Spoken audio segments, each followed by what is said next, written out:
A'udhu billahi minash shaitanir rajim. Bismillahir rahmanir rahim. Assalamu alaikum wa rahmatullahi wa barakatuh. Wa alaikum assalam Rahmatullahi ta'ala wa barakatuh. Wa kí gbogbo ẹ̀yin olólùfẹ́ wa má bínú. Ọ̀nà ló jìn ẹrú ní bàbá. Bẹ́ẹ̀ni àṣà ọ̀pẹ̀lókò bẹ́ẹ̀ rí ọ̀nà jìn ní Ọlọ́run máa ṣàánú fún wa. Àmín. Kódà lórí ètò yìí ètò Abíọ́dún Káyọ̀dé ilé iṣẹ́ rédíò Àdàbà 88.9 FM ibẹ̀ láwà lóòrọ̀ tó ní. Àtúntìdé láàárọ̀ yìí o. Wọ́n bínú pé ẹbí ìṣẹ́jú mélòó kan apẹ́ká tó wọlé ètò tó. Agbóhùn ìlànà agbọ́njẹta kò jámọ̀ pé nǹkan ṣe sọ̀rọ̀ rédíò. Bẹ́ẹ̀ni. Torí wípé tó bá ṣáà ti ń sọ̀rọ̀ wọ́n ti gbogbo èrò ọkàn àwọn èèyàn ní pé. Àwọn aláwọ̀ tí ń bẹ lábẹ́ agbádá wa. Gbogbo nǹkan ní ń dán fún. Àdúpẹ́ lọ́wọ́ Ọlọ́run. Àdúpẹ́ ká wá ṣe gbogbo ẹ̀ ní pápápá bí àwọn bàbá ṣọ̀nà báyìí. Nítorí àkókò wa bẹ́ẹ̀ni ká wá ṣe pápápá. Ẹ kúlé o. Ọ̀dà ẹkùn nílẹ̀ kan sí ẹja dé kejì lẹ́wọ̀n náà. Ọ̀dà à ń bọ̀. Vigo Cap Abacap. Ọjọ́ ti pẹ́ tí mo ti ń fẹ̀yìn dídùn ṣeré àfìgbà tó gba òkú múlẹ́rọ ara lọ́wọ́ mi. Ìyẹn ni mo bá títí díẹ̀ bí n tí ló kù káyà mi ó da ya aláya. Kórí tó gbé mi pàdé Vigo Cap Abacap ni mo bá gbé ìlú ra lọ́gán. Ìṣọwọ́ ta pọ́npọ́n mi kọjá bẹ́ẹ̀. We are not only no time for stressment. No darling, no time for it. Vigo Cap Abacap ló tún ṣe kóró. Vigo Cap Abacap sanko pé egbòogi ilé wa. Tá a ṣe lára ọ̀tọ̀ láti dènà ilé ṣe déédéé ọkùnrin nínú ilé. Káàárẹ̀ ọmọkùnrin tíye. Abba. Àwọn tó dá àmọ́ ti já sí. Àwọn tó já sí ti dá mọ̀. Béèrè fún tiẹ̀ lónìí. Nílé ìtajà ètò oògùn. Chemist àti pharmacy. Tó bá súnmọ́ yín. Vigo Cap Abacap egbòogi àti ewé ilé wa. Tá a ṣe látọwọ́ Ayọ̀ Abba S Limited. Ọkùnrin nìkan ló wúlò fún. Fún ẹ̀kúnrẹ́rẹ́ àlàyé. Ẹ pè nọ́mbà yìí 08038606858. Ẹgbọ́n lẹ́ẹ̀kan sí 08038606858. Vigo Cap Herbal Capsule. Ọkùnrin làdá. Ọpẹ́ pàtàkì lọ́wọ́ arákùnrin Rótìmí Akérédolú ọdún ayé. Gómìnà àkọ́kọ́ l'Ondo State tí ò pẹ́ ẹrú lójú ọmọ tó ní bí a ṣe bí ẹrú la ṣe bọ́mọ. Àlejò kan ò sí ń bì kan gbogbo alàlejò ayé. Àwọn iṣẹ́ rẹ̀ wọ̀ ọ̀nà bábà ọ̀nà tó bẹ̀rẹ̀ látàṣèjìrẹ́ tí wọ́n lọ bẹ́ẹ̀. Àwọn aráàlú ní adúpẹ́ bó ti bẹ̀rẹ̀. Torí bí tó máa parí sí máa ga. Arákùnrin Rótìmí Akérédolú àtọlọ́wọ́ ọ̀tún lókè ayédàtiwa. Wọ́n ní ẹ̀ṣọ̀nà fún wa ní oníṣẹ́ rẹ̀. Ọ̀nà yín ò ní bàjẹ́, ọ̀nà yín ò ní wọ̀, ọ̀nà yín ò ní dàrú, ọ̀nà yín á dúró déédéé. Bí òṣọ́nà ìlú kì í dùn, ìlú kì í tò, ìlú kì í wà òkè. Ọ̀nà látọ̀délé, ọ̀nà lárìndókò, ọ̀nà látọ̀dọ́jà gbèrè. Dúpẹ́ lọ́wọ́ aṣíwájú olóṣèlú ni. Ẹyọ kan ọmọ bíi ẹgbàágbèje ọ̀nàrẹ́bù tó ń jí Fábíyì. Kò nìkan jẹ́ kó gbowó ọ̀nà kó sápò. Kò gbowó aráàlú kó pamọ́. Àwọn àpapọ̀ ìṣẹ̀rẹ̀ wọ̀. Lábí alága Sùmọ́nù Ọlọ́sùndé. Pẹ̀lú kánsílọ̀ wa lóníṣẹ̀rẹ̀ wọ̀ ọ̀nàrẹ́bù Peter Àjídé. Táwọn àgbàgbẹ́ ẹgbẹ́ lápapọ̀. Náà forí ìkókò sọ̀ọ́dún. Arákùnrin Rótìmí Akérédolú. Gbogbo àwọn ẹ̀ńṣẹ̀rẹ̀ Òdìgbò local government. Bó ṣòwúrọ̀ bó sì yálẹ̀ ta bó ṣọwọ́ alẹ́ gbèrè. Bẹ́ẹ̀ bá ti pè wá láàmú dáyìn lóhùn torí bí ọba lọ là ń lọ. Tó ń kí ọmọ wa tó ń jí Fábíyì. Tí ò ní kàn jẹ́ tí ń jẹ́ kó kárí. Ẹ ti sọnà ọ̀nà òní nà yín o. Are you dreaming of admission into a higher institution of learning without stress? Think no further, as the Federal Polytechnic Ile-Oluji Akure campus is here to fulfill your aspirations as admission into the school is ongoing for regular program of 4 semesters, evening and weekend programs for 6 semesters. Courses available are computer science, science laboratory technology, SLT, business administration, accounting and lots more. Our learning environment is conducive. Owó ilé-ìwé wa rọrùn, kò lè ṣẹ́yàn lè gbẹ̀yìn rárá. Àwọn olùkọ́ wa yanrantí, ẹ kò nílò láti ṣe jáàmù tàbí post-UTME rárá. No strikes at all. Ẹ tara ṣẹ̀ṣẹ̀ lọ gba fọ́ọ̀mù ìgbaniwọlé sí Federal Polytechnic Ile-Oluji ní nọ́mbà 36 Ọ̀dà Road nídojúkọ Subeb nílùú Àkúrẹ́ tàbí kẹ́ lọ sórí www.fedpolel.edu.ng. Fún àlàyé ẹ pè 081 04 64 67 95 tàbí 080 60 25 26 23. Federal Polytechnic Ile-Oluji Àkúrẹ́ campus ìrọ̀rùn ló bá dé fún àwọn akẹ́kọ̀ọ́. Ẹ fi ìyìn fún Olúwa, ẹ fi ìyìn fún Ọlọ́run níbi mímọ́ rẹ̀. Ìdí nìyí tí Chapel of Grace Government House Àkúrẹ́ fi gbé wákàtí mẹ́jọ ìyìn sí ọba àwọn ọba kalẹ̀ tí àkọlé rẹ̀ jẹ́ ọ̀pọ̀lọpọ̀ ọpẹ́ praise night, níbi tí àwọn ènìyàn ìpínlẹ̀ Ondo yóò ti ní àǹfààní láti yin Ọlọ́run fún oore tí ó ti ń ṣe láàrin wa ní ìpínlẹ̀ yìí. Àwọn akọrin ọjọ́ náà ni àwọn akọrin ti ilé ìjọba Yétúndé Ààrẹ, Steve Sax, Yétúndé Ọbánlá àti Lẹ́kan Rẹ̀mílẹ́kún Amos. Òjíṣẹ́ Ọlọ́run ọjọ́ náà ni Pastor Mrs. Fúnkẹ́ Felix Adéjùmọ̀. Ọjọ́ tí praise night yóò wá wáyé ní friday ọjọ́ 28 oṣù yìí ní chapel of grace government house alágbàká àkúrẹ́ aago 9 àṣálẹ́ ní ìsìn yóò bẹ̀rẹ̀ títí di ojúmọ́ ọjọ́ kejì ẹ máa bọ̀ kájọ yin olúwa aṣá àti kọ́ wípé jẹ́ kí gbogbo ohun tó ní ẹ̀mí ní olúwa venerable benjamin babalọlá àlùfáà ti chapel of grace government house àkúrẹ́ ní olùkéde.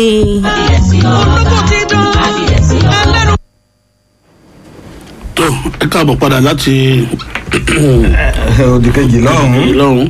bí ọdún káyọ̀dé àwọn ọ̀dọ́ ìjọ iná mọ̀ yà lọ ọ́fíìsì àjọ tí ń rí sí ìdàgbàsókè ẹkùn nddc léyìí tó jẹ́ wípé gbogbo akitiyan àti lọ àti bọ̀ àti ṣiṣẹ́ òjọ́ òun ló mọ̀ dẹnu kọlẹ̀ tó dúró dáre nígbà tí wọ́n dé ọ́fíìsì àjọ nddc ọ̀hún tí wọn ò jẹ́ kẹ́nikẹ́ni ó lè ṣohunkóhun.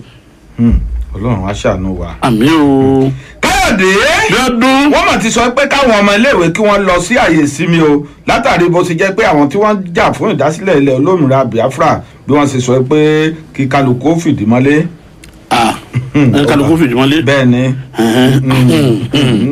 bí ọdún. káyọ̀dé. àbàmọ̀ kí nǹkan mi ọmọ kọ́mọ́mọ̀ ti bẹ̀yẹ báyìí ogun bọ̀tẹ̀ ni ilé tó wà ní ẹgbẹ́ agbábọ́ọ̀lù sunshine tó jẹ́ adarí wọn olùkọ́ni ní bọ́ọ̀lù gbígbá ó kọ̀wé fipò rẹ̀ sílẹ̀. kí ló ṣe. tọ́ba parí ètò kọ́ lọ bèrè. ọ̀dà káyọ̀dé lọ́dún.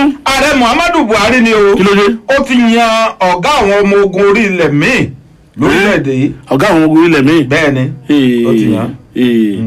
bí ọdún. káyọ̀dé. fáyemí ti fọwọ́ sí júwèlé fún ọ̀gá àgbà ti ilé ẹ̀kọ́ college of science and technology tó wà níjẹ̀rọ látàrí wípé. wípé kí ló ṣe. èyí ṣàlàyé sọ́ra alẹ́ tó wáyá kọ̀ wá skul. káyọ̀dé. bí ọdún. ṣe rí ọ̀nà tí ààrẹ muhammadu buhari tó gbà tó fi yan ọ̀gá ológun tuntun ní orílẹ̀-èdè yìí ni kì í ṣe ọ̀nà tó tọ́ kò bá òfin mu. àbúrò ló ṣe yàn. ó ṣàyàn. ibo ló ti yàn. mi tí ẹ mọ kankan tí ó wà dídí ẹ nítorí kọ́ ló sọ. àwọn ṣe ń sọ̀rọ̀ báyìí. bí ọdún. káyọ̀dé. ó ti di èèyàn méjìdínláàádọ́ta lẹ́yìn tó ti jáláìsí tó ti rí òkú wọn báyìí o ní ara àwọn tí ó lùgbàdì ìjàmbá ọkọ̀ ojú omi nípínlẹ̀ kẹ́bí. ọlọ́run ṣàánú wa o. káyọ̀dé. lọ́dún. sẹ́ẹ̀rì a ti bẹ̀rẹ̀ sí í yáwó nínú àwọn owó tá a rí gbà padà lọ́wọ́ àwọn tí a ti gbà padà ni. a ti yá owó òun. owó tí ẹ rí gbà padà lọ́wọ́ àwọn tí. tó jí owó orílẹ̀-èdè. ẹ̀ wá ń yá lára ẹ̀. a ti yá lára ẹ̀. bí ọdún bí ọdún. káyọ̀dé. nítorí ṣe ìwòjú mu o. èmi kọ́. èmi mọ̀ kọ́. àtàwa ni. mo já àwọn tọ̀ mọ́. kí ló tọ̀ mí. èmi náà fa tọ̀ mọ́ mi mọ́ra. mo já àwọn tọ̀ mọ́. bí ọdún. káyọ̀dé. ọmọkọ́mọ tí wọ́n bá rán níṣẹ́ tàbí orin mẹ́rin ṣègbè kò gbà táwọn akẹgbẹ́ rẹ̀ tó wà ní yàrá akẹ́kọ̀ọ́. bele o. bele o. kí ló wá ṣẹlẹ̀. mi ò sọ̀rọ̀ mọ́. wà á kàn máa lérí pátápátá. èmi ọ̀gá lọ́wọ́ lérí. ok now. káyọ̀dé. bí ọdún. ọjọ́ iwájú àwọn ọmọ wa ó jẹ wá lógún gan a sì rí wípé a ṣe é káwọn náà kan lè lọ́jọ́ iwájú rere. yóò dáa yóò dáa. èmi náà fẹ́. bí ọdún. káyọ̀dé. ẹ̀ṣọ́ ààbò ara ẹni làbòlú nscdc ló ti gbé arákùnrin ẹni ọdún méjìléláàádọ́ta kan ní ìpínlẹ̀ enugu lọ sí ilé ẹjọ́ o látàrí wípé ó ṣe rẹ́gẹ́dẹ́ fíì lára ọmọbìnrin mẹ́ta tó bí. ọlọ́run ọba ara ẹ̀. ọmọ ara ẹ̀ ni. ló ti ṣe rẹ́gẹ́dẹ́ fíì. ọmọ rẹ̀ mẹ́ta. kọ́lọ́ ṣàánú èèyàn o. ìbá mi. káyọ̀dé. lọ́dún. lọ́wọ́ tí mo wà yìí báyìí mo fẹ́ lọ ṣẹ̀yọ́ o mo fẹ́ lọ sódì kejì lọ́ọ̀nà. ẹ jẹ́ kí mi náà ṣẹ́ mi mu. ìwọ náà fẹ́ ṣẹ́ mi mu. ok.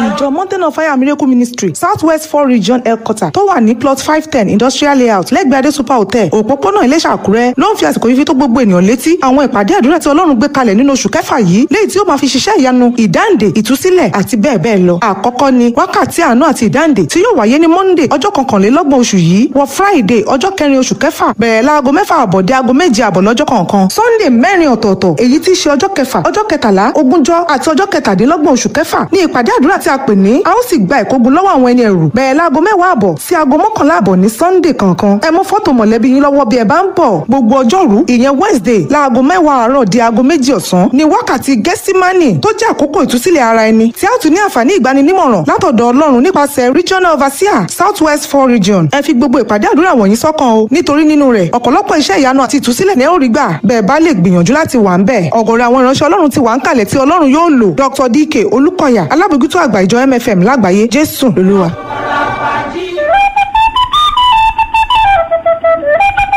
ọdẹ ní tolú ọdẹ ní tẹ̀lú ọ̀pọ̀ ènìyàn nírìnlú ọpẹ́lọpẹ́ abalaye ọdẹ ni ò jẹ́ kélégbèdè olùlù dọ́jà abalaye ọdẹ hunter association of Nigeria ẹ̀ka ti nàró wìtè mídìrè abà Jacob lóní oyà lógúnlógún ọmọlúra lọ́gbọ̀nlọ́gbọ̀n ọmọ òrò tó bá di 29 oṣù karùn-ún kájíjọ pàdé ní tèmídìrè gbogbo ọmọ ẹlẹ́gbẹ́ ọdẹ nípa ìpàdé tá a máa ń ṣe lóṣooṣù ọjọ́ náà látún máa ṣe ìwúyè olú ọdẹ tuntun múdásírù ọdẹ jídé dolú ọdẹ tuntun wọn pápá ìwòna alága ọdẹ Joshua ọlá asípa ọdẹ kùdùsì ọ̀tún ọdẹ ìdòwú Rasidatu Kadri ìyálàtẹ ọdẹ olówó mẹ́rù akọgun balógun jagun ọdẹ àtàwọn ọmọdé lápapọ̀ lóní kí gbogbo amọ́mọ́ pẹ́ẹ́dẹ́ ká tètè dé ní kùtùkùtù òwúrọ̀ ọmọ olú ọdẹ. ààrẹ Ọláwálé Oyèníyì ni ó mọ ṣáájú gbogbo àbáláyé ọdẹ. ibi táṣí papọ̀ sí òkìkí Jésù yóò ti mọ kó gbogbo ọmọ ọdẹ lẹ́yìn yọ̀yọ̀yọ̀. náà ní kí gbogbo ọdẹ mọ́mọ́ pẹ́ẹ́dẹ́ ní dédé aago 10 òwúrọ̀. lákọ̀ọ́kọ́ mọ̀ bọ̀ ògùn àjọbọ̀. àdúrà tó ní kígbe fún gbogbo ọdẹ àbáláyé àti gbogbo àwọn ọmọ Nàìjíríà. ìjọ ọjọ́ náà látúmọ̀ pàdé kò fóṣì ọmọ bàbá olú ọdẹ. a ò ní rógùn nílẹ̀ yóò dókèrè.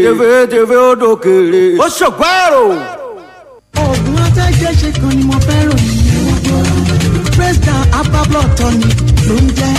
ó mára dùn ó mára jọ̀lọ̀ ó mára fresh. ọmọdé bá ń lo ẹ̀rẹ̀rẹ̀ àmàdùn. àgbàlagbà bá ń lo àdàbí ọmọdé. president abablo tọ́ni kẹ́ máa lò. ṣé ẹ gbọ́. President Herbal Blood Tonic wàhálà táwọn èèyàn ń dojúkọ nílẹ̀ yìí nípa ìtú ẹ̀jẹ̀ lágọ̀ọ́ ara kékeré kọ́ torí kára ó tó lè lókun kágọ̀ọ́ ara ó tó lè jọ̀lọ̀ ipa kékeré kọ́lẹ̀ jẹ́ ń kó President Herbal Blood Tonic oògùn ẹ̀jẹ̀ tí wọ́n fi ewé àti egbò gbé síta ni ó máa ń fúnni lágbára ara iṣẹ́ President Herbal Blood Tonic nìyẹn bó ṣe ń fọ èérí inú ẹ̀jẹ̀ wọ́n tún mú kágọ̀ọ́ ara kó dé yàtọ̀ President Herbal Blood Tonic ilé iṣẹ́ Kixolin Green Resources Limited ló gbé síta bẹ́ẹ̀ ni wọ́n tún láwọn oògùn míì tó jáde wá láti ilé iṣẹ́ wọn tó sì ti gbòǹtẹ̀ ìjọba number 28 Town Planning Way Shagari Village ni wọ́n wà nílùú Àkúrẹ́ nípínlẹ̀ Ondo President Herbal Blood Tonic ó ti wà káàkiri ilé ìtajà oògùn tó súnmọ́ yín tẹlifon 08033961523 lẹ́ẹ̀kan sí 08033961523. kò sí èrò fọmọ ọlọ́run tó bá lè gbàdúrà nítorí náà ní ìjọ Salvation of Christ Mission Assembly Worldwide eléyìí tí a ti ọwọ́ ìránṣẹ́ olúwa Apostle Esther Bádéjòkó olúwa gbàgbé lọ́wọ́ ìyàgbékalẹ̀ ṣètò ọlọ́dọọdún wọn ẹlẹ́ẹ̀kẹtàdínlógójì irú rẹ̀ 37th annual olúwa gbàtẹ̀mírò International Prayer Conference pẹ̀lú àkòrí wáìnì tuntun tí ṣe ìfarahàn ìjọba ọlọ́run bẹ̀rẹ̀ láti ọjọ́ kẹfà sí ọjọ́ kọkàndínlógún oṣù kẹfà to 19th of June 2021 àwọn àkókò àdúrà ní aago 9 òwúrọ̀ aago 5 ìrọ̀lẹ́ àti aago 10 àṣálẹ́ ojoojúmọ́ ní orí ilẹ̀ agbára àdúrà olúwa gbàgbé lọ́wọ́ ìyá International Prayer Ground kìlómítà 4 Adúọ̀wọ̀ Express Road Àkúrẹ́ Ondo State ọ̀pọ̀ àwọn ìránṣẹ́ ọlọ́run ní olúwa yóò máa lò àwọn bíi Bishop Juin Aji Apostle Dr. Joshua Talena Bishop Elijah Bankole Pastor Mayowa Owóyẹmí Bishop Ọ̀páyínká Jẹ́gẹ̀ Evangelist Ṣọlá Òkì Pastor Túnjí Olúwaràmípadà Pastor David Ọlọ́runṣọlá Pastor Ọ̀ṣọ́ CA Pastor Orímọlóyè JA Pastor Adéwọlé EA àwọn olùgbàlejò ní Pastor and Pastor Mrs. Ọláníyàn O. Peter ìjọ Ìgbàlà ti Kristi ọmọọba òde ọ̀run aláìdíyelé lórí ilẹ̀ ayé. ẹ káàbọ̀ padà. ẹ káàbọ̀. torí àkókò wa bí ọdún. ká ṣe ní pápápá. sáré ṣe ní pápápá. bí ọdún. káyọ̀dé. lọ́gọ́gọ́rùn-ún ni àwọn ọ̀dọ́ ìjọ káàkiri àgbáyé lè tí wọ́n pera wọn ní ìjọ Youth Council Worldwide náà yàwọ̀ oríta pé ilé àjọ tí ń rí sí ìdàgbàsókè ẹkùn Niger Delta NDDC lánàá ọjọ́bọ̀ léyìí tí ọ̀pọ̀lọpọ̀ wọn tí wọ́n gbé ìkòkò ọbẹ̀ ìkòkò dáná àtòrírúurú àwọn nǹkan dání tí ó fi hàn gbangba wípé wíwá táwọn wá sí oríta pé ilé àjọ NDDC náà ló jẹ́ wípé tí wọn ò bá ti ṣe ohun tán fẹ́ fún wọn á jẹ́ pé ibẹ̀ náà ó dàgbà tí wọ́n wòrò funfun sí àwọn ọ̀dọ́ ọ̀hún léyìí tí wọ́n kóra wọn jọ lọ́gọ́rùn-ún náà dé sí ilé àjọ láago 5 ìdájí àná ọjọ́bọ̀ léyìí tí ó tẹ̀lé bí wọ́n ṣe fún ààrẹ léyìí tí ààrẹ ẹgbẹ́ ọ̀dọ́ ìjọ náà ti Peter Igbifa tí ó fún wọn ní 30 ọjọ́ tí gbèdéke rẹ̀ sì kẹnubẹ̀po ní ìjẹta tó fún ìjọba àpapọ̀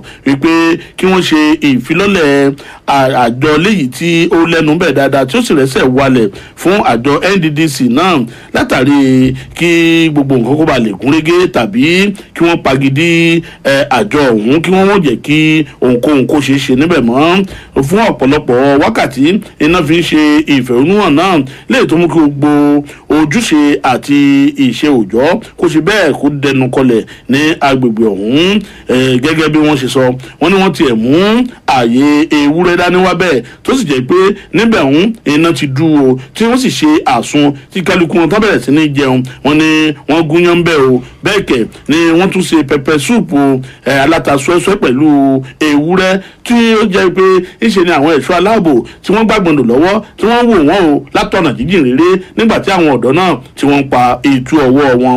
ẹ lọ kàyékù nínú ìwé ìròyìn Punch àti gbogbo ìwé ìròyìn tó jáde lónìí. Káyọ̀dé àwọn tí wọ́n jà fún ìdásílẹ̀ orílẹ̀-èdè olómìnira Biafra ni wọ́n mọ̀ ti sọ wípé tó bá di ọjọ́ 21 oṣù karùn-ún ọdún tí a wà yìí kí gbogbo àwọn èèyàn tí wọ́n bẹ ní ẹkùn ìlà oòrùn gúúsù orílẹ̀-èdè yìí kí wọ́n fìdí mọ́lé wọn nítorí ọjọ́ náà ní àyájọ́ orílẹ̀-èdè olómìnira ilẹ̀ Biafra látàrí èyí báyìí ó jẹ́ gbà pé tó bá dé ìpínlẹ̀ Imo ọ̀pọ̀lọpọ̀ àwọn iléèwé aládàáni àti àwọn iléèwé tó jẹ́ ti ẹlẹ́sìn ni wọ́n ti ti gbogbo àwọn iléèwé wọn pa o tí wọ́n sì sọ fún àwọn akẹ́kọ̀ọ́ tí ń bẹ ńbẹ̀ pé kí wọ́n sì máa lọlé fún àyè ìsinmi náà ọ̀pọ̀ lára wọn ni wọ́n sọ pé tó bá di ọjọ́ ìṣẹ́gun ọ̀sẹ̀ tí ń bọ̀ kí wọ́n padà wọlé ńgbà tí ọ̀pọ̀lọpọ̀ àwọn èèyàn nínú wọn tí wọ́n sọ pé gbogbo ọ̀sẹ̀ ń gan ni wọ́n tẹ̀ fún àwọn ọmọ náà láti pé kí wọ́n fi máa sinmi nínú ilé wọn nítorí àwọn ò mọ̀ bóyá ọ̀rọ̀ náà ó lè yọrí sí nǹkan tó jẹ́ pé ó lè pa àwọn ọmọ iléèwé ọ̀hún lára bákan náà ni ọ̀pọ̀lọpọ̀ àwọn olùgbé ìlú Òwèrè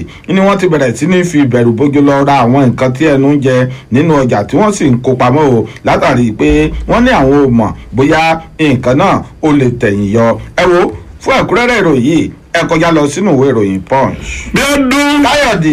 gómìnà ìpínlẹ̀ Èkìtì ọ̀mọ̀wé Káyọ̀dé Fáyẹmí lánàá ọjọ́bọ̀ ló ti fọwọ́ sí júwe ilé fún ọ̀gá àgbà ilé ẹ̀kọ́ College of Health Science and Technology tó wà nílùú Ìjẹ̀rò Èkìtì èyí ni ọ̀mọ̀wé Cecilia Adébáyọ̀ látàrí ọ̀rọ̀ tó ń jà lẹ́rìnrìn lórí bí wọ́n ṣe wá fi oògùn apakòkòrò inú afẹ́fẹ́ ní ọgbà ilé ẹ̀kọ́ ọ̀hún tó sì yọrí sí kí bíi 100 àwọn akẹ́kọ̀ọ́ ní ilé ẹ̀kọ́ náà kí wọ́n wà nílé ìwòsàn gómìnà ló sọ wípé fífọwọ́ sí júwe ilé fún arábìnrin náà ni ó ṣe pàtàkì tó sì jẹ́ àbáyọrí rẹ̀ ni kí wọ́n lè ráyè ṣe ìwádìí bí wọ́n ṣe wá fi ọgbà ilé ẹ̀kọ́ náà lásìkò ìgbà tí àwọn akẹ́kọ̀ọ́ tí wọ́n ṣe ìdánwò lọ́wọ́ Fáyẹmí ọ̀hún ló tún pa á láṣẹ fún pé gbogbo àwọn akẹ́kọ̀ọ́ tó wà nílé ìwòsàn tó ń ṣe ìtọ́jú náà ní ìjọba ìpínlẹ̀ Èkìtì yóò ṣe agbátẹrù gbogbo owó tó bá fi ṣe ìtọ́jú wọn bẹ́ẹ̀ lọ́gán ló gbé ìgbìmọ̀ ẹlẹ́ni 8 kalẹ̀ lẹ́yìn tí kọmíṣánná fún ọ̀rọ̀ ìlera dókítà Yorùbánjí Fìlàní tí ó jẹ́ adarí wọn wípé kí wọ́n túṣu délẹ̀ kò kọ̀rọ̀ náà kí wọ́n sì fi òkúta kanlẹ̀ lórí ìkejì láì bìwò nínú ìwádìí wọn kí wọ́n sì kó àbọ̀ ìwádìí wọn wá láàrin ọ̀sẹ̀ méjì ẹ lọ kàyékù nínú ìròyìn Punch, Vanguard, The Nation àtàwọn ìwé ìròyìn míì tó jáde lónìí. Káyọ̀dé látàrí bí ẹ̀mí ọ̀gá ológun orílẹ̀-èdè yìí yẹn Lieutenant General Ibrahim Matairu bó ṣe bọ́ sínú ìjàmbá ọkọ̀ òfurufú èyí tó wáyé lọ́sẹ̀ tó kọjá ni ní báyìí o ààrẹ Muhammadu Buhari ti kéde ẹnìmíì tí yóò rọ ipò rẹ̀ o lẹ́yìn tó jẹ́ pé òun ni yóò jẹ́ gẹ́gẹ́ bí ọ̀gá ọmọ ogun orílẹ̀ ní orílẹ̀-èdè yìí orúkọ ẹni náà ni Major General Farouk Yahya lẹ́yìn tó ti jẹ́ pé ó ti ṣiṣẹ́ ní oríṣiríṣi àwọn ibìkan kó tó di pé wọ́n yàn án sí ipò náà ẹ ó fún ẹ̀kúnrẹ́rẹ́ ìròyìn yìí ẹ kọjá lọ sínú gbogbo àwọn ìwé ìròyìn tó jáde lónìí. bí ọdún Káyọ̀dé yẹn sáré ṣẹyọ o. èmi náà fẹ́ ṣẹ́ mi mu. ọ̀rẹ́ mi ò sì wá gbà mí ìnáró àpò kòkó méjì ti wá di àfọgùn kábà yìí ní oko mi ládùúrò òbítíbitì owó tí mò ń ná fi ra oògùn àti sísan owó àwọn òṣìṣẹ́. o tí ì já sí ni ṣé wo mọ̀ wípé lílo kẹ́míkà tó dára fún oko rẹ kò tó láti jẹ́ kí ìkórè rẹ kó túbọ̀ pọ̀ sí kí àwọn kòkó rẹ kó sì mọ́ yọ dáadáa o nílò Saro complete solution package fún àwọn kòkó rẹ. o sì já mi tán nídìí àti wá ojútùú sọ̀rọ̀ yìí. Saro cocoa solution package ó pín sí ọ̀nà 4 èyíkéyìí tó o bá fẹ́ ó ní àwọn èròjà nínú léyìí tó jẹ́ kí àwọn nǹkan ọ̀gbìn rẹ kó túbọ̀ mọ́ ṣèso rere. àwọn pákéjì yìí òun làwọn akọ́ṣẹ́mọṣẹ́ òní wọ́n gbé wá sí ẹnu ọ̀nà rẹ lọ́gán tí o bá ti ṣe tó tọ́. oògùn wo ní tún wá pẹ̀lú pákéèjì tó tún yàtọ̀. ọkọ̀ kẹ́ èyí tó bá wẹ̀ ló wá pẹ̀lú Mackenzie extra tó dára fún lílo oko rẹ tí àjọ CRIN jẹ́ ló ń tẹ̀ gbà. bákan náà ó ní oògùn apakòkòrò Capsitox wà ń bẹ̀ tí ó lé àwọn kòkòrò jìnnà. wàá tún rí Champ DP fungicide lójú náà láti lé àwọn joríjorí jìnnà sí oko rẹ. sọ́wọ́ rẹ̀ wà ní fanilápòyà. owó bẹ̀ ò fanilápòyà níwọ̀n ìgbà tí ó ti rí èrè látara owó tó bá ná lé lórí. lọ́gán tó bá ń lo Saro complete solution package ó ń la àwọn kòkó rẹ ní ọmọ dàgbà táwọn èèyàn sì wá mọ rà á ní kẹ̀tíkẹ̀tí owó mọ owó àpò rẹ. bó o wá ní ṣe rí Saro package tó sọ yìí rà. ìwọ kàn pé nọ́mbà yìí 08077494225 lọ́gán lọ́kàn sí kanú àwọn aṣojú iléeṣẹ́ wa tó bá súnmọ́. o ṣeun ọ̀rẹ́ mi ń lọ pè wọ́n ní ìsìn. láti ra èyíkéyìí package tó bá wù ọ́ yálà bronze silver gold tàbí platinum iléeṣẹ́ Saro Agrosciences Limited ti ṣe Mackenzie ló ń pè tó ń tà á. ilé ẹ̀kọ́ ìmọ̀ ìkọ́ni táyẹ̀ṣọ́ láàrin college of education omi ìjẹ̀bú tó ń kọ́ni gboyè degree pẹ̀lú ìfọwọ́sowọ́pọ̀ ilé ẹ̀kọ́ fáfitì ọlábísí ọ̀nàbànjọ àgọ́ ìwòye ń kéde fún gbogbo ènìyàn wípé ètò ìgbaniwọlé fún sáà ìkẹ́kọ̀ọ́ 2020-2021 ti bẹ̀rẹ̀ fún àwọn akẹ́kọ̀ọ́ tó fẹ́ kẹ́kọ̀ọ́ gboyè degree nínú business education political science mathematics social studies economics computer science àti guidance and counseling. àwọn akẹ́kọ̀ọ́ tí ó bá gba 180 tàbí jù bẹ́ẹ̀ lọ nínú 2020 UTME yóò forúkọ sílẹ̀ lórí ẹ̀rọ ayélujára www.degree.asked.edu.ng. ètò ìkẹ́kọ̀ọ́ fún NC náà sì wà pẹ̀lú. fún àlàyé ẹ pè àwọn nọ́mbà wọ̀nyí 08034076987 08055840766 tàbí 08096753523. olùkéde yáàfin Bùkọ́lá Mákindé adelé akọ̀wé àgbà táyẹ̀ṣọ́ láàrin college of education omi ìjẹ̀bú. appreciation oníbùwọ̀rẹ́ bàbá gbọ́ pẹ́ mi. àpapọ̀ oníṣẹ́ rí community àtẹ̀bíjọ́ community. àwọn community méjèèjì yìí. nání àti ńlá kínnílẹ̀. ṣùgbọ́n àkọ́kọ́ akínrè o. akíntọ́nà sí akíntùlù sí. arákùnrin Rótìmí Akérédolú ọdún ayọ̀. ìgbáyé gbádùn ara oníṣẹ́ rí àtẹ̀bíjọ́ community ló jẹun lógún. tó gbé ọ̀nà bàbá ọ̀nà fún wa. tó bẹ̀rẹ̀ látàṣejì rẹ̀ tí wọ́n lọ bẹ́ẹ̀. arákùnrin Rótìmí Akérédolú ọdún ayọ̀. àmọ́ lọ́pẹ́ àmọ́ lóore o. ẹjọ́ wa lójú ẹ surprise. àwọn oníṣẹ́ rí àtẹ̀bíjọ́ community. à ń fi yé eyín lásìkò yìí. bẹ́ẹ̀ ṣe múnú wa dùn tí mo sọ kọ́lọ̀ mú wa pé ta la tẹ̀lé àárẹ̀ èèyàn tẹ̀lé. gbogbo ìgbà ni kẹ́ mọ̀ pé wá àwa náà ó sì máa ń dá yín lóhùn ní gbogbo ìgbà. àdúpẹ́ o ọmọ ẹni bá ti dá ọpẹ́ là ń dùn. ọmọ wa tó ń jí fábí. ó ń sojú wa ni kò jojú wa kò tẹ́jú ìlú mọ́lẹ̀. gbogbo àpapọ̀ oníṣẹ́ eré àtẹ̀bíjọ́ community. lẹ́ni ẹ ti mọ̀ ọ́n ṣe ẹ sì máa mọ̀ ọ́n ṣe síwájú ni. ibi kékeré lẹ wà ọ̀nàrẹ́bù tó ń jí fábí yìí ibi gíga dé láìpẹ́. ọ̀nàrẹ́bù tó ń jí túmọ̀ bá wa sọ fún ọ̀gá wa lókè lọ́hùn pé iná àtomi tó jágara ó dáa fún àgọ́ ara. olùkéde Adélé Àjàmólú oníṣẹ́ eré. Akínwándé Fowóṣọlá. ọlọ́jà ọ̀bọ́lọ̀ ń dúró oníṣẹ́ eré. Ọláfùsì Akínsọlá. ọlọ́jà ìtalájẹ. olùwàjà Adédè. Ìfàtúlùṣe oníṣẹ́ eré ẹ̀bíjọ́. Fàtáyà Akínsẹ̀yìn. alága oníṣẹ́ eré ẹ̀bíjọ́ community. Múṣíbà Òpópóọlá. pẹ̀lú àwọn ọdẹ wa.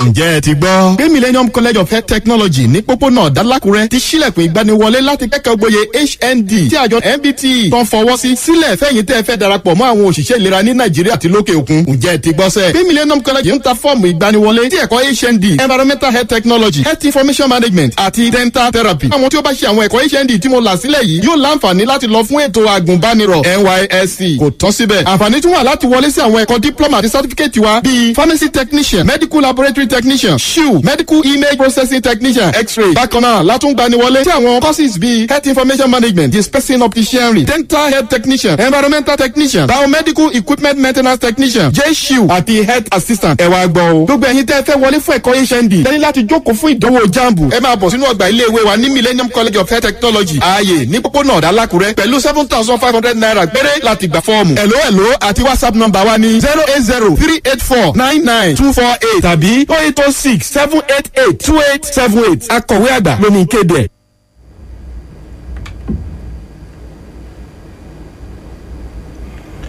tó ká máa kí n pé ẹ káàbọ̀ àbí ká máa tẹ̀síwájú nínú ètò náà ló kù àbí. ká máa tẹ̀síwájú. bí ọdún Káyọ̀dé. kọmíṣánná fún ọ̀rọ̀ ìgbáyégbádùn àwọn obìnrin nípínlẹ̀ Èkìtì arábìnrin Mariam Ogunlade lánàá ọjọ́bọ̀ ló mọ̀ ti ṣe bẹ́ẹ̀ tí ó tún ti yànnàná ohun tí gómìnà ìpínlẹ̀ Èkìtì Ọ̀mọ̀ní Káyọ̀dé Fáyẹmí àti ìṣèjọba rẹ̀ tí ó kó láyà o láti dáàbò bo ẹ̀tọ́ àwọn ọmọdé títí dórí ètò ẹ̀kọ́ wọn. Ogunlade léyìí tí ó sọ wípé wọ́n fojú sọ afárasọ o àti gbogbo àwọn ètò àgbékalẹ̀ ìjọba Ọ̀mọ̀ní Káyọ̀dé Fáyẹmí láti rí i dájú wípé ààbò tó nípọn ó wà lórí ìgbáyégbádùn àwọn ọ̀dọ́ àti ẹ̀tọ́ wọn nípínlẹ̀ Èkìtì. èkìtì léyìí tí ó sọ wípé gbogbo àwọn ohunkóhun léyìí tó bá lè lòdì sí ìgbáyégbádùn àti ìlọsíwájú àwọn ọ̀dọ́ nípínlẹ̀ èkìtì ni ìjọba òun kò ní faramọ́ títí dórí ríran àwọn ọmọ náà níṣẹ́ kíkiri ọjà lásìkò ìgbà tí àwọn akẹgbẹ́ wọn tó wà nù yàrá àkàwé léyìí tí ó ti di èyí tí ò bófin mu báyìí kọmíṣánná nínú àtẹ̀jáde léyìí tó fi síta lánàá àyájọ́ ọjọ́ ògo wẹrẹ ni ó mọ̀ sí bẹ́ẹ̀ tó kí gbogbo àwọn ògo wẹrẹ ọ̀hún pátápátá ó sì ní ìpínlẹ̀ èkìtì bá wọn yọ o bẹ́ẹ̀ kẹ̀ àjọ àgbáyé òun ló ya ọjọ́ kẹtàdínlọ́gbọ̀n oṣù karùn-ún ọdọọdún sílẹ̀ láti máa ṣe ayẹyẹ fún àwọn ògo wẹrẹ láti lè jẹ́ kí wọ́n mọ̀ wípé àwọn ni ògo ọjọ́ iwájú àti wípé ẹ̀tọ́ wọn ó wà lábẹ́ ààbò tó nípọn ẹ lọ́ọ́ ka yòókù nínú ìròyìn punch àtọ̀pẹ̀wé ìròyìn tó jáde lónìí. káyọ̀dé àjọ tó máa ń kọ ọ̀rọ̀ nípa ẹ̀tọ́ ọmọ ènìyàn ní orílẹ̀-èdè yìí tí a mọ̀ sí ìrúwà wọ́n mà ti sọ pé bí ààrẹ muhammadu buhari bó ṣe yan ọ̀gá ọmọ ogun orí ilẹ̀ tuntun ní orílẹ̀-èdè yìí yẹn general major general farouk yahaya sí ipò ọ̀gá ológun náà wọ́n ní kì í ṣe nǹkan tó bójúmu rárá àti rárá ni o wọ́n ní ààrẹ muhammadu buhari ti ṣe lòdì sí ìbúra tó wí pé òun yóò jẹ́ ààrẹ fún gbogbo ọmọ orílẹ̀-èdè nàìjíríà tí ò ní ṣe ààrẹ fún ẹ̀yà kọ̀ọ̀kan nígbà tí wọ́n na ìka ìlébù sí ìyànsípò tí ààrẹ muhammadu buhari tó ṣe ọ̀hún wọ́n ní gbogbo àwọn ìyànsípò lè tó ṣe kókó apá àríwá orílẹ̀-èdè yìí ṣáá ni ààrẹ muhammadu buhari ló ti yàn àti pé àárín haúsá àti fúlàní ni ààrẹ muhammadu buhari ló ti yan àwọn èèyàn tí ó jẹ́ pé ó ń rí sí ọ̀rọ̀ ààbò orílẹ̀-èdè yìí láti ọdún 2015 léè tí ó ti gun orí àléfà wọn ní kan máa wò ó tá a bá wo àjọ custom àwọn ará apá àríwá ní bẹ́ẹ̀ immigration kọ́ ti àjọ ọlọ́pàá ńkọ́ ti àwọn ọlọ́pàá ọ̀tẹlẹ̀múyẹ́ ńkọ́ ti àwọn tí ń fúnmi fílẹ̀ ńkọ́ ti ọ̀gá ológun orílẹ̀-èdè yìí àti ọ̀pọ̀lọpọ̀ àwọn ibòmíì tó jẹ́ pé àwọn èèyàn apá àríwá orílẹ̀-èdè yìí ṣáá ni wọ́n ní eléyìí ó tàbùkù ìṣèjọba ààrẹ muhammadu buhari nítorí pé ìjọba rẹ̀ ó rọlé apá kan dá apá kan sí ó sì ń fì sí ibìkan ju ibìkan lọ wọn á ní kí wá ṣe ẹ̀bí ààrẹ muhammadu buhari o bí ò bá ṣe ti àwọn olórí ilé ìgbìmọ̀ asòfin méjèèjì ilẹ̀ yìí tó jẹ́ pé gbẹ̀wù dání lásánlàsàn ni wọ́n jẹ́ tó jẹ́ pé nǹkan tí ààrẹ muhammadu buhari tó bá sà ti sọ sáà kò sẹ́ni tí ń gbó lẹ́nu nínú wọn. ẹ wo ọ̀rọ̀ pọ̀ tán sọ ẹ kọjá lọ sínú ìwé ìròyìn daily post kẹ́ lọ kà á lẹ́kùnrẹ́rẹ́. lọ́dún káyọ̀dé àjọ ẹ̀ṣọ́ ààbò ara ẹni làbòlú nscdc ẹ̀ka ti ìpínlẹ̀ anambra lánàá ọjọ́bọ̀ náà ti ṣe àfihàn arákùnrin kan ní ọdún méjìdínláàádọ́ta 48 tó ń pè ní thomas igbo lórí ẹ̀sùn wípé ó fi gẹ̀tìlẹ̀ ṣeré sunkún sí lára àwọn ọmọbìnrin mẹ́ta tó bí gẹ́gẹ́ wọ́n ṣe sọ ọmọ bíbí ìpínlẹ̀ enugu ọ̀hún lẹ́ni tó ń gbé ní enugu ukwu ní ìjọba ìbílẹ̀ njikoka nípínlẹ̀ anambra ẹni wọn ló ń gbé pẹ̀lú ìyàwó rẹ̀ àti àwọn ọmọ rẹ̀ mẹ́rin tó bí tó sì ṣe bẹ́ẹ̀ tó fi ìbálòpọ̀ dàbàrú ayé àwọn mẹ́ta nínú àwọn ọmọ rẹ̀ obìnrin léyìí tí ọjọ́ orí wọn tí ó jẹ́ ọdún mẹ́jọ ọdún mẹ́rin àti ọdún kan àbọ̀ ẹ̀rù tẹ́ bá fẹ́ kàyókù ẹ̀ kọjá lọ sínú ìwé ìròyìn punch àtàwọn ìwé ìròyìn míì tó jáde lónìí. káyọ̀dé bí ọdún ẹ wò ó a ti ń yáwó ṣáá ni nínú àwọn owó èyí tó jẹ́ pé àrígbà lọ́wọ́ àwọn tó jí kó ni èmi kọ́ ló sọ bẹ́ẹ̀ o ó jẹ́ gbà pé mínísítà tó rí sí ọ̀rọ̀ ìṣúná ní orílẹ̀-èdè yìí yẹn Zainab Ahmed ló ti farahàn níwájú ilé ìgbìmọ̀ asòfin kejì orílẹ̀-èdè yìí o níbi tí wọ́n ti ń fi ọ̀rọ̀ wá lẹ́nu wò pé àwọn gbọ́ wípé àwọn owó kan wà tí wọ́n gbà padà láti ilẹ̀ òkèrè tó jẹ́ lára àwọn owó lẹ́yìn tí wọ́n ti jí kó lọ ní orílẹ̀-èdè yìí tí wọ́n sọ pé bóò ló ṣe wá jẹ́ gan torí pé wọ́n gbọ́ pé wọ́n ti tẹ́wọ́ bọ àwọn owó náà ìgbà tí mínísítà ọ̀hún tó wá máa sọ̀rọ̀ ó ní lóòótọ́ àti lódodo wọ́n ti tọwọ́ bọ owó náà o wọ́n ti yá lára rẹ̀ léè tó jẹ́ pé wọ́n fi ń gbọ́ bùkátà ọ̀rọ̀ àbá ètò ìṣúná orílẹ̀-èdè yìí ni wọ́n ní wọn sì ti dá owó náà padà èyí gan ló wá bí àwọn ọmọ ilé ìgbìmọ̀ asòfin náà nínú pé bóò ló ṣe lè jẹ́ kó jẹ́ pé wọ́n sọ pé wọ́n gba owó láti ilẹ̀ òkèrè tí wọ́n yóò sì sọ pé wọ́n tó lọ ń yá lára rẹ̀ lẹ́yìn ìgbà tó jẹ́ pé wọ́n sì ń yá àwọn owó kan wọ́n ní eléyìí ò tẹ́ wọn lọ́rùn rárá o wọ́n ṣàjọ ń fa ọ̀rọ̀ náà mọ́ra wọn lẹ́nu ẹ wo fún ẹ̀kúnrẹ́rẹ́ ìròyìn ẹ kọjá lọ sínú ìwé ìròyìn Daily Post. bí ọdún káyọ̀dé mo ń bọ̀ náà. o tún bọ̀ máa dúró dé ọ síbí o dúró mo ń bọ̀. ìtẹ̀lé ọ. Balita aluminium. ilé iṣẹ́ tó mọ̀ ti fún tẹ̀dọ̀ lórí ọ̀rọ̀ ká ró òrùlé ká ṣe òrùlé ká kan òrùlé ká gbé òrùlé kalẹ̀ lára ọ̀tọ̀. ilẹ̀ ń gbọ́ yẹn. ìbá ìṣe Gabriel tàbí dọ́mà tàbí kó dàbí pé ṣe ló dé face cap tàbí bẹ̀rẹ̀ tàbí kó yọ bí elétí ajá tàbí gòbí bí ẹni tí lọ rèé kàròyìn.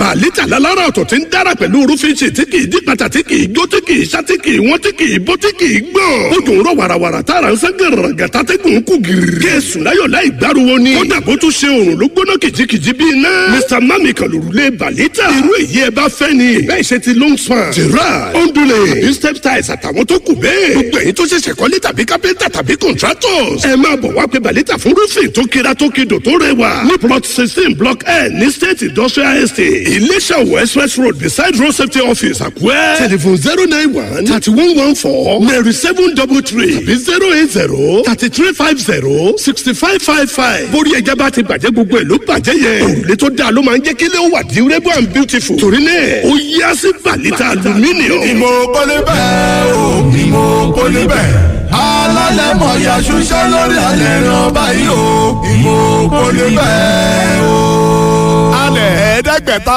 éka kan pèlè ẹlẹ́gẹ́ elóníkòkò community ọba tẹ̀dó tèmi dire níjọba ìbílẹ̀ àríwá Àkúrẹ́ àrẹ̀pẹ́ lágbẹjẹ́rò àgbà tó mú wo ìkìlọ̀ ránṣẹ́ sí olóyè òyìnbó ayé ọba olú ọba tẹ̀dó tèmi dire ábà oníkòkò ọ̀fẹ́ rọ́nikọ́ni lórí alẹ̀ ọ̀hún mọ́ pàpà tẹ̀gbọ́n nínú ìlú alẹ̀ alálẹ̀ ó ti rè yí láàrin ṣẹ̀ ń lálẹ̀ ẹ̀kẹ́ ìgbàlẹ̀ ire lábẹ́ àṣẹ ìwé àgbẹjọ́rò omúlédè ọ̀nìkọ̀gbọ́ kéèfọ́sọ́nìkẹ́ ẹ̀gbọ́ kẹ́hìn bá rètè mọ́gbọ́ ẹ̀yìn kéde kí arètí ìwé kóòtù ọba nìtàn ọ̀nẹ̀ fanilétàn ya onígégi lúgbó orígi ọ̀pọ̀ ẹ̀ wà gbégégi lóko òun okó ọ̀dàbọ̀ ẹ àgémọ̀ òun lè yí àgémọ̀rin lè yí oko ẹlẹ́gẹ́ oníkòkò community ọba tẹ̀dó tèmi dire alálẹ̀fọ̀ ọ̀yà ṣiṣẹ́ lórí alẹ̀ rán igi kò lébẹ̀ ọba ní ìjà sẹ́pọ̀ ní mímọ́ra ìkìlọ̀ ọ̀sọ̀jọ́ ẹbọ ríru ìjẹ́ barista Gbénga Òjó àtàyà rẹ̀ Rachel Òjó ẹ̀yọ́nà bọ̀gbẹ́mi ṣòkèrè wúwo.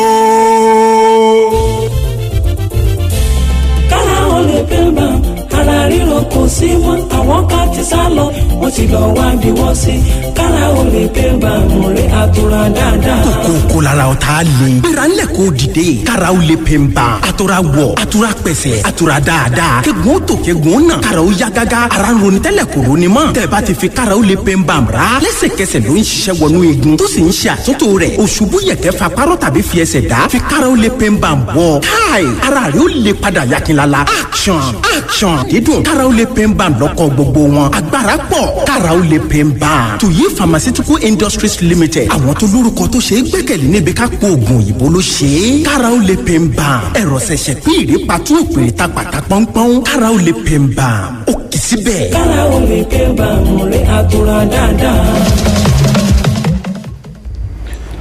Káyọ̀dé. Bíọ́dún. àtúkàbọ̀ torí àwa la lọ sọ́jà la dé ta mú nǹkan bọ̀. bẹ́ẹ̀ni àbí kúlí bíi. bí àgbàdo. Bíọ́dún. Káyọ̀dé. ó kéré tán èèyàn méjìdínláàádọ́ta tí ó ti jẹ́ láìsí ni wọ́n ti rí òkú wọn báyìí lára àwọn tí olùgbàdì ìjàmbá ọkọ̀ ojú omi lè tó wáyé níjọba ìbílẹ̀ Ngaski ní ìpínlẹ̀ Kebbi gẹ́gẹ́ bí ìròyìn bí ó ṣe sọ èyí ló jẹyọ nínú àtẹ̀jáde tí akọ̀wé ìròyìn àgbà sí gómìnà Àtíkù Bàgúdù ti ìpínlẹ̀ Kebbi ní Alhaji Abubakar Muazu tí ó fi síta lórí ẹ̀rọ ìbáraẹnisọ̀rọ̀ nígbà tí ó ń fi ọ̀rọ̀ jẹ̀wọ̀ pẹ̀lú àwọn oníròyìn lánàá ọjọ́bọ̀ Muazu wípé gẹ́gẹ́ bí ibi tọ́rọ̀ tó dé lọ́wọ́lọ́wọ́ ó ní àwọn ìgbìmọ̀ olùdóòlà léyìí tí wọ́n ti wà ní inú odò náà ni wọ́n ti rí òkú méjìdínláàádọ́ta gbé jáde báyìí o tó sì jẹ́ wípé ojoojúmọ́ ìṣẹ́jú iná wà nù odò náà tí wọ́n ń wá àwọn tó kù léyìí tí ó sì wà nù odò ọ̀hún gẹ́gẹ́ bó ti sọ àwọn òṣìṣẹ́ àjọ tí ń rí sí ìṣẹ̀lẹ̀ pàjáwìrì àti àwọn ẹni ọ̀rọ̀ kan ni wọ́n ti ń gbìyànjú àti máa wá àwọn òkú tó kù báyìí gẹ́gẹ́ bí ó ṣe sọ ó wí pé kẹ́lọ́ kàyókù nínú ìròyìn Punch àti gbogbo ìwé ìròyìn tó jáde lónìí. Káyọ̀dé Bíọ́dún. látàrí bí àwọn ènìyàn bí wọ́n ṣe ń nàka lébù sí agbèfọ́ba àgbà orílẹ̀-èdè yìí yẹn Abubakar Malami ní pé ó gba $2 billion nínú owó lẹ́yìn tó jẹ́ pé wọ́n ti rí gbà padà lọ́wọ́ àwọn tí wọ́n jí owó ọ̀hún kó ní orílẹ̀-èdè Nàìjíríà ní báyìí o mínísítà náà mọ̀ tí wàá sọ tẹnu rẹ̀ o ó ní ẹ̀wọ́ ẹ̀ má jẹ́ kí n tàn yín kò sírú owó bẹ́ẹ̀ lákàntì iléeṣẹ́ mi o nítorí irú owó tó wọ́n bá rí gbà báyìí ó níbi tí wọ́n máa ń fi sí nítorí pé ilé ìfowópamọ́ àpapọ̀ orílẹ̀-èdè yìí ìní irúfẹ́ owó náà ló máa ń lọ gbogbo àwọn nǹkan tó jẹ́ pé wọ́n bá sì gbà padà lọ́wọ́ àwọn tí wọ́n yí kó ní ó níbi tí wọ́n máa ń kó sí o nítorí náà ńkọ́ òun fẹ́ kí gbogbo àwọn èèyàn mọ̀ pé iléeṣẹ́ òun ò gba kọ́bọ̀ elébele nínú owó tí wọ́n ń sọ náà tó bá sì wà lẹ́nikẹ́ni tó rí ẹ̀rí àrídájú kó yọ sí bọ̀m̀bọ̀ kó wá sọ òkú jẹ́ kájọ fi jóríjú ẹ wo fún ẹ̀kúnrẹ́rẹ́ ìròyìn náà ẹ kọjá lọ sínú ìwé ìròyìn Daily Post. bí ọdún Káyọ̀dé.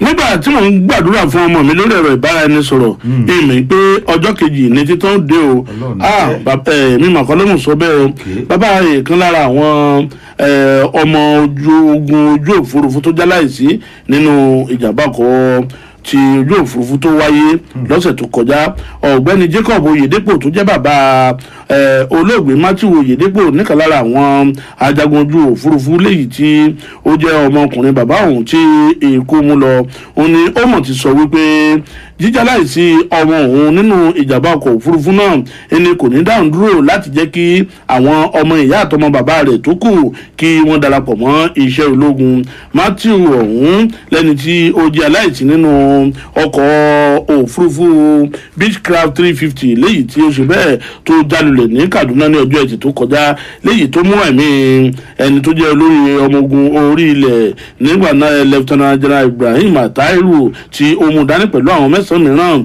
Oyedepo lẹ́ni tó wá láti Ọ̀rá Ìgbómìnà nípínlẹ̀ Ọ̀ṣun níbi ìfọ̀rọ̀wérọ̀ pẹ̀lú oníròyìn òun ló ti sọ wípé olóògbé náà ló jẹ́ àbígbẹ̀yìn òun ó wá fi kún wípé àwọn márùn-ún ló dàgbà jùlọ tó jẹ́ ọmọ ìyá wọn bàbá rẹ̀ tó wà níwájú ṣùgbọ́n tí wọ́n ti ríṣẹ́ kankan ó wá tẹ̀síwájú wípé ọjọ́ tí òun bá Matthew sọ̀rọ̀ lórí ẹ̀rọ ìbáraẹnisọ̀rọ̀ níṣẹ́ lòun gbàdúrà bí a ti pàkọ́ tóun gbàdúrà kíkankíkan léyìí tí òun mọ̀ wípé àdúrà tóun gbà òun pọ́jọ́ kejì ńlọmọ náà ó palẹ̀ ẹrù rẹ̀ mọ́ o tí ó gbòde ọ̀run lọ ẹ lọ kàyókù nínú ìwé ìròyìn Punch àtọ̀pọ̀ ìwé ìròyìn tó jáde lónìí. Káyọ̀dé pẹ̀lú bí àwọn ẹgbẹ́ gómìnà ní orílẹ̀-èdè yìí bí wọ́n ṣe ń gbèrò báyìí pé ó ṣeéṣe kí wọ́n gbé owó epo pẹntiró kúrò ní 162 naira fún jálá epo kan kí wọ́n sì gbé lọ sí 408 naira 5 kọ́bọ̀ ní báyìí ẹgbẹ́ àwọn òṣìṣẹ́ náà wọ́n ti kóró ojú sí ìgbésẹ̀ tí àwọn ẹgbẹ́ gómìnà náà tí wọ́n fẹ́ gbé o wọ́n ní tí wọ́n bá lè ṣe bẹ́ẹ̀ tí wọ́n lè ṣe yìí pẹ́rẹ́ kí wọ́n ti mọ̀ pé gbogbo nǹkan ni ó dàrú ní orílẹ̀-èdè Nàìjíríà ò nítorí pé àwọn yóò yan iṣẹ́ lódì tí wọ́n yóò sì kọ ẹ̀yìn sí iṣẹ́ o wọ́n ní níṣe ni kí wọ́n ro ọ̀rọ̀ tí wọ́n fẹ́ sọ náà dáadáa o nítorí wọ́n sì gbé owó epo nǹkan lọ sí 162 naira fún jálá epo kan ara sì ní àwọn èèyàn gbogbo nǹkan gbówó lórí gẹ́gẹ́ ní inú ọjà tó sì jẹ́ pé kò yọ olówó sílẹ̀ kò sì yọ mẹ̀kúnnù sílẹ̀ gbogbo wa báyìí la mọ nǹkan tí gbogbo nǹkan sọ nínú ọjà wọ́n tún sọ pé wọ́n tún fẹ́ gbé lé owó orí epo ọ̀hún kódà tí wọ́n sọ pé wọ́n fẹ́ gbé lọ sí yànyàn 408 naira 5 kọ́bọ̀ fún jálá epo kan wọ́n ní àwọn ò ní faramọ́ o gbogbo eléyìí pátápátá ni yóò lè jẹ́ kí ìjọba àpapọ̀ orílẹ̀-èdè yìí ó mọ̀ pé agbára ń bẹ lọ́wọ́ àwọn òṣìṣẹ́ ẹ wo fún ẹ̀kúnrẹ́rẹ́ ìròyìn náà ẹ kọjá lọ sínú ìwé ìròyìn The Nation. Bíọ́dún Káyọ̀dé. àsìkò ti tó kí fáwọn èèyàn láǹfààní. ó tó máa tẹ ẹni kẹ ní ètí ẹgbójúwò kékeré wo aago. ẹ̀rọ náà mo ṣe ní ògbójú rẹ̀ sókè.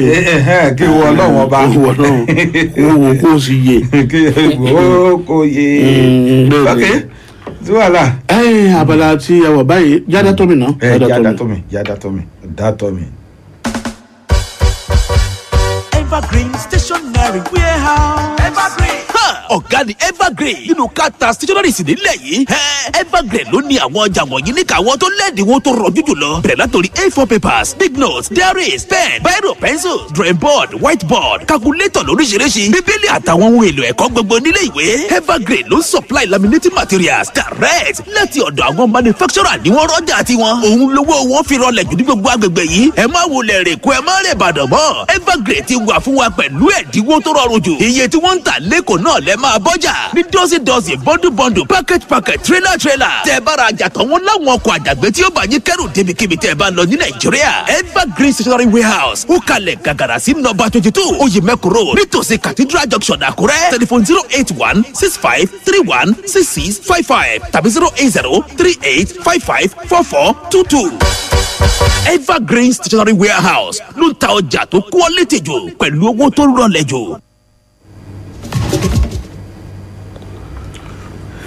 káyọ̀dé Bíọ́dún. abala tá a la fẹ́ wọ̀ báyìí. bẹ́ẹ̀ ni ohun tí a pẹ̀ kẹ́lù lónìí tí a sọ̀rọ̀ lé lórí Bíọ́dún. mo ń bọ̀. olórí ọmọ ogun orí ilẹ̀ ti orílẹ̀-èdè yìí tí ó jẹ́ aláìsí nínú ìjàmbá ọkọ̀ ojú òfurufú léyìí tí ó wáyé ní ọjọ́ ẹtì tí ó kọjá ló ti jẹ́ wípé ìjọba àpapọ̀ orílẹ̀-èdè yìí ó ti yan ẹlòmíràn tẹ́ ẹ bá gbàgbé lieutenant general Ibrahim Tairu ni ẹni tí ó jẹ́ olórí ọmọ ogun orí ilẹ̀ léyìí tó jẹ́ láìsí nínú ìjàmbá ọkọ̀ òfurufú ọ̀dà ààrẹ orílẹ̀-èdè ajagunfẹ̀yìntì Muhammadu Buhari òun ló ti wá yan Major General Farouk Yahaya gẹ́gẹ́ bí ọ̀gá ọmọ ogun orí ilẹ̀ tuntun. bẹ́ẹ̀ ni olórí ọmọ ogun orí ilẹ̀ tuntun ẹ bá gbàgbé lieutenant general Ibrahim Tairu lẹ́ni tí ikú yọwọ́ rẹ̀ láwo nínú ìjàmbá ọkọ̀ òfurufú nínú ìjàmbá ọkọ̀ òfurufú ó wáyé lọ́jọ́ níjẹjọ ni ọ̀sẹ̀ tó kọjá ọpọlọ mẹ́jọ báyìí. bẹ́ẹ̀ ni Major General Farouk Yahaya lẹ́ni tí wọ́n yàn báyìí oríṣiríṣi awuyewuye ló ti ń wáyé lórí Major General Farouk léyìí tí wọ́n yàn yín bẹ́ẹ̀ ni léyìí tí wọ́n ṣe yàn sípò yìí nítorí wípé ọ̀pọ̀lọpọ̀ àwọn èèyàn náà ti ń ka ọ̀rọ̀ àkọsílẹ̀ ìgbésí ayé rẹ̀ ìtàn ìgbésí ayé rẹ̀ ní ipò tó dé ọ̀hún gan bí ó ṣe jẹ́ adarí báríkè bí ó ṣe jẹ́ ọ̀gá àgbà ní ẹ̀ka tí ń dojú orúkọ àwọn agbésùmọ̀mí àti aṣèrùbàlú ní orílẹ̀-èdè ní apá àríwá orílẹ̀-èdè yìí gẹ́gẹ́ bí ìròyìn nípa rẹ̀ bí ó ṣe sọ ṣùgbọ́n ọ̀pọ̀lọpọ̀ àwọn èèyàn náà sọ wípé báwo ni Ibrahim Tairu tí ó fi jáláìsí tí wọ́n yan Farouk Yahaya tó sì jẹ́ wípé apá òkè ọya ni Farouk Yahaya ló ti wá. pé gbogbo àwọn ipò tó ṣe kókó bẹ́ẹ̀ pé apá àríwá orílẹ̀-èdè yìí. ẹ bá wo ti bí ẹ wo tọ̀hún ká má máa dákọ ẹ kájọ apá àríwá orílẹ̀-èdè yìí àwọn kan ní kí ló dé tíjọba ò lọ yàn ní agbègbè ibi tí Ibrahim Tairu tó ti wá gan pé kàn fi tù wọ́n nínú. tó ṣẹlẹ̀ yìí ṣèdùnnú ẹnikẹ́ni pé kí wọ́n fi tù wọ́n ná ojú wo lẹ́yìn fi wò ó àti pé àwo ló kọ sí yín. bẹ́ẹ̀ ni kí wàá lámọ̀ràn yín gan fún olórí ọmọ ogun orí ilẹ̀ tuntun àti fún ìjọba gan fúnra lápapọ̀ kí lámọ̀ràn yín. sọ nọ́mbà tí wọ́n fi wá sí. 08162519991 08162519991 àti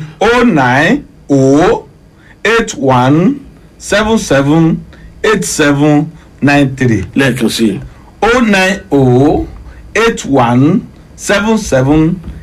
09081778793. ó jẹ́ bó ti lóhùn ó jẹ́ ìhàwó ló kọ sí yín torí tó kọjú sẹ́nìkan Bíọ́dún. ẹ̀yin ló kọ sọ́mọ ẹlòmíì bí ìlú gángan.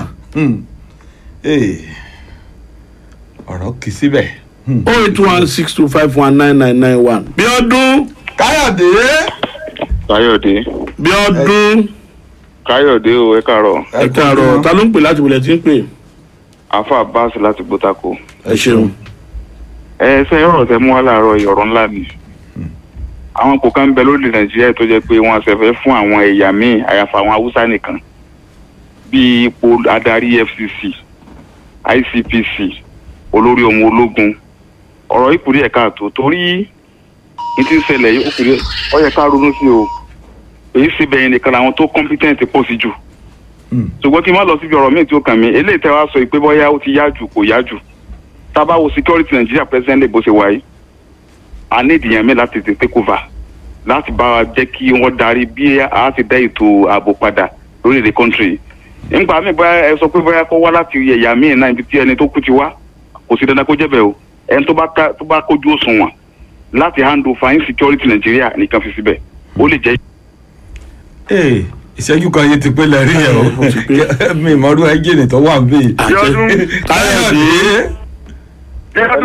Káyọ̀dé. Bíọ́dún. à ń gbọ́ etí wa òdi. Bíọ́dún. ìmọ̀ òpè mi pa ẹ ṣeun. ẹ ṣeun.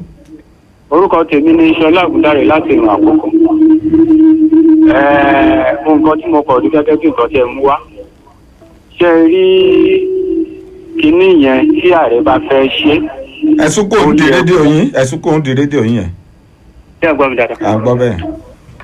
Ó yẹ kí wọ́n yàn níbi tí ẹni tí ó jẹ́ olórí ológun yẹn ti kú padà láti pé kán lè fi tu àwọn ẹbí àti ará ìlú yẹn nínú. Ẹ má jẹ́ ká máa wò ó wípé dandan ibi báyìí ni ó yẹ kí ààrẹ ti yan ipò. Lóòótọ́ a mọ̀ wípé kò sí ẹni tó máa fún lọ́kọ́ tí òun ṣàkàkà rẹ̀ ló máa kọkù sí. Ìgbà tiwa náà ń bọ̀ ẹ kú ètò. Onítẹ̀rẹ̀ bọ̀ ò káyọ̀ Ẹ̀lú ẹ káàárọ̀. Bíọ́dún. Ẹ̀lú ẹ káàárọ̀. Bíọ́dún. 08162519991. Bíọ́dún. Káyọ̀dé. Ojúmọ́.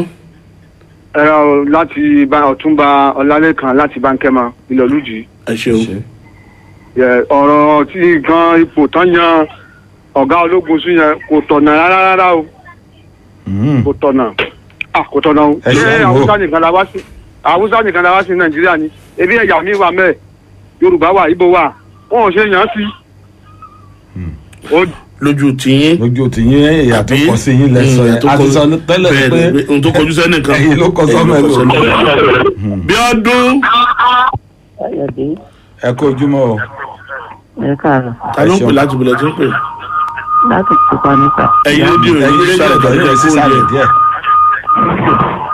Ẹ̀ka tó ṣẹlẹ̀. Ìkà tó ṣẹlẹ̀ ní pé Nàìjíríà ti pariwo kí àwọn Haúsá kan donate ẹ̀ àkàn wà nìyẹn tí ò bá jẹ́ bẹ́ẹ̀ ni irú ìpò kò yẹ kán tó gbé lọ sáúsá àwa Yorùbá ló wáyé ká ní ìmọ̀ báyìí fún another time ká dá wa lóṣooṣù ọwọ́ ká má bàa lọ sókè rí. Ẹ ṣeun gẹ́gẹ́ bí èrò ọkàn tí. Gbogbo àyíká pé ẹ má gbàgbé o pé ẹni tí wọ́n ṣe èèyàn ní lórí ọmọ ogun orí ilẹ̀ yìí òun gan-an ló ti jẹ́ ọ̀gá adarí lẹ́ka tí ń dojúkọ àwọn tí ń dó sùnmọ̀ mí láti ọdún mélòó kan. Bíọ́dún. Káyọ̀dé. Ẹ kú ojúmọ́. Akínga níyàn láti ìlú ọ̀rẹ́. Ẹ ṣeun. Kì í ṣe nǹkan tó bójúmu láti máa lo àwọn sáìdì kan láti bí àìmọye ọdún. Gbogbo wa ìsúwọ́n Nàìjíríà ó ti pẹ́ táwọn ará East àti South West tí wọ́n ti dé ipò yìí. Bóyá ipò yìí wá wà fún àwọn ẹ̀yà kan ni o a ò tí ì mọ̀. Kò dẹ̀ sí nǹkan méjì tó ń da orílẹ̀-èdè irú kò kọjá àwọn ọ̀dọ́ wa tí ò ríṣẹ́. Òun gẹ́gẹ́ ni pọ́blẹ́mù wa lórílẹ̀-èdè yìí tí ìjọba àpapọ̀ tán bá.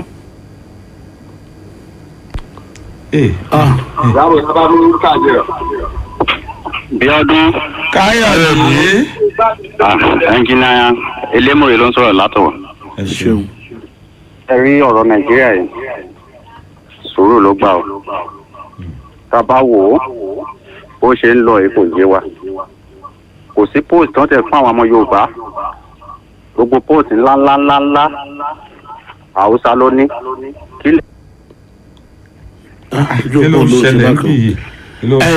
Gẹ́gẹ́ bí èrò tiwọn gẹ́gẹ́ bí ọ̀rọ̀ yìí Bíọ́dún mo ṣe ní kí wọ́n mọ́ gbàgbé nínú tàbí Bíọ́dún. Káyọ̀dé. Ẹ kú ojúmọ́ o. Àbáyọ̀mí Oyèlésì látọlọ́kan Ìgídà Àkókó. Ẹ ṣeun. Mo gbàdúrà lórúkọ Jésù ẹ̀yin méjì ẹ máa ráàánú gbà o. Àmín. Ọ̀rọ̀ orílẹ̀-èdè akọ̀fẹ́ bẹ ọjọ́ ọ̀gá ológun tó ṣèyàn ni pé kó ṣòótọ́ pẹ̀lú àwọn ọmọ Nàìjíríà pé ìjà tá a dẹ̀ ni kó wá gbè wá ìjà ẹni kó fèsì àfẹ́ gbọ́ ogun Boko Haram mọ́ rárá pé ajínigbé àjínigbé afẹ́ kí gbogbo ẹ̀ wọlé pátápátá lórílẹ̀‐èdè yìí lágbá lọ́run gbogbo àdẹ̀ wọlé lórílẹ̀‐èdè yóò ní bàjẹ́ ìtẹ̀síwájú máa dé bá orílẹ̀‐èdè wa o. Àmín o. Ẹ ṣeun. Ṣégun àdúpẹ́. Bíọ́dún. Káyọ̀dé. Àkókò tí kò Káyọ̀dé àtàbálùgbà ìlànà pápá. Orúkọ mi ni Titus Ọlọ́run gbà mí là láti jù. Ẹ ṣeun. Ọ̀rọ̀ nípa ètò ààbò yìí náà mo fẹ́ sọ ń pa ẹ̀. Sẹ́rí gbogbo nǹkan tó ń ṣẹlẹ̀ sùúrù la máa fi ṣe. Ó gba sùúrù torí gbogbo eléyìí tó ń ṣe fèdè ó ti ń kọ́ àwa Yorùbá lọ́gbọ́n báyìí. Ńgbà táwa náà bá bọ́ sípò yorùbá ara wa ní ká máa kó sí torí yorùbá rè àwọn náà wé nígbà tán bá ti dórí ìjọba ọ̀tọ̀ níbi tá máa ṣe sí wọn ò ní gba yorùbá ara wọn mọ́ rí. ẹ ṣeun torí àsìkò gan ti kó àwọn papá mọ́ra. bẹ́ẹ̀ ni gẹ́gẹ́ bí ìrírí oníkálukú àti èròǹgbà oníkálukú ṣùgbọ́n lójú tiwa bí ká pàṣípò wà ní àbáṣàlàyé àwọn ọ̀rọ̀ kan nípa ẹni tí wọ́n ṣe èèyàn yìí bóyá ìjọba ó lóhun tí wọ́n rí kí wọ́n tó fi ìka tó tọ́ sí múre mú tàbí tó ẹja mọ relé lónìí ná ìyókù tó di ní ọjọ́ mẹ́jọ nù bẹ́ẹ̀ ni tó jẹ́ pé wọ́n fẹ́ pè báyìí bẹ́ẹ̀ ni tí wọ́n láǹfààní àti wòlíì David Solomon báyìí inú sàrà pálá ojú ọlọ́kan ẹ̀mí bẹ. ẹ̀yin oníyẹ̀ṣẹ́ ọlọ́kà ìṣègùn ẹ̀dínbà ìfẹ́jà àdúpẹ́ lọ́wọ́ yín ọpẹ́ pàtàkì lọ́wọ́ olóòtú ètò olóòtú àgbà àti gbogbo àtàjọ mẹ́tò ìwà lọ́lọ́kan òjò kan gbogbo ẹ̀yin tí pè wọlé àdúpẹ́ lọ́wọ́ yín Ayọ̀ Adékẹ́yẹ ń bẹ lódì kejì lọ́hùn-ún azan agama bóyá agama bóyá dama ọlọ́wọ́ ṣe àmà àní bàbá all of the above. ó ní bàbá dọ́run àtọ́mẹ̀ tó lọ́mọ fada yìí ní àbí fáyì ọmọ olóòkú tó pàyà ẹ̀jẹ̀ kò sí láti bí ọ̀sẹ̀ bíi méjì sẹ́yìn báyìí àwọn nìkan ló kọ ẹnì kejì mi. asif kọmọdé Abíọ́dún Ìlọrin lèmi ń jẹ́jàre aládé alẹ́lẹ́ ló kọ́ tó fi ń gbé mi lárugẹ. olùkàdé lèmi ń jẹ́ akérèdé falẹ̀gàn bàbá tó bí mi lọ́mọ Fàdílà ṣe kíbìrì Ibrahim Ajísanwó kéwù ẹja máa relé o. ká máa relé Bíọ́dún kó tó di wòye ọ̀la. ọ̀la gangan kó tó di wòye ọ̀la bí ẹgbẹ́ pẹ́m ìyanu àṣẹlẹ̀ lọ́wọ́ àwọn agbé mi. ń bọ̀ ló gbé ọ̀la. abẹ́ òpin àánú yá lẹ́rìí jiyàn Èkìtì. gbogbo ẹgbẹ́ fiban ẹkú ìnáwó àná o tàná yàtọ̀ ó dáa kọ́kọ́rọ́ mọ́tò tèmi dà ó dára mọ́kọ́ Èkìtì.